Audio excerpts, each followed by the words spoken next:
कंबर में deputy commissioner कंबर शदाद कोट कामरान हुसैन मुश्ताक जी सदारत हेठ DC ऑफिस में महरमुल हराम के इंतजामन बाबत इजलास थी गुजरियो, जैमें मुख्तलिफ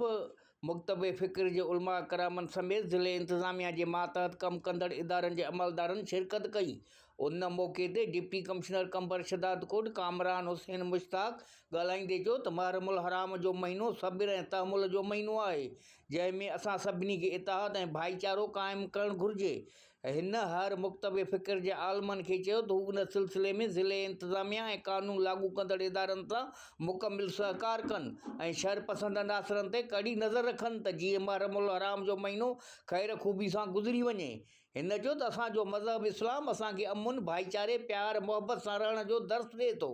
इजलास दौरान मुख्तलिफ मुक्तबे फ़िक्र के आलमन पारां पंजनि मसइलनि बाबति इजलास के आगाही ॾिनी,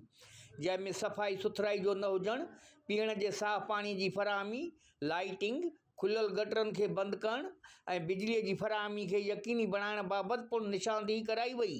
जंहिं ते डिप्टी कमिश्नर कंबर शदाद कोट पारां खेनि मसइला अवलीअ जी बुनियाद ते हल कराइण जी ख़ातिरी कराई वई ऐं लाॻापियल इदारनि खे हिदायत कंदे चयो त इजलास में जेकी मसइला पेश कया विया आहिनि उन्हनि खे फौरी तौर हल कयो वञे। इजलास में एडिशनल डिप्टी कमिश्नर 1 ज़ोहेब ज़मीर ओढाणो, सभिनी तालुकनि के असिस्टेंट कमिश्नरनि, DSP कंबर सैयद नोमान शाह समेत लाॻापियल अमलदारनि पुर शिरकत कई। कैमरामैन आदिल अली खोसो सां गॾु मोहम्मद मिठल खोसो, कोशश डिजिटल कंबर।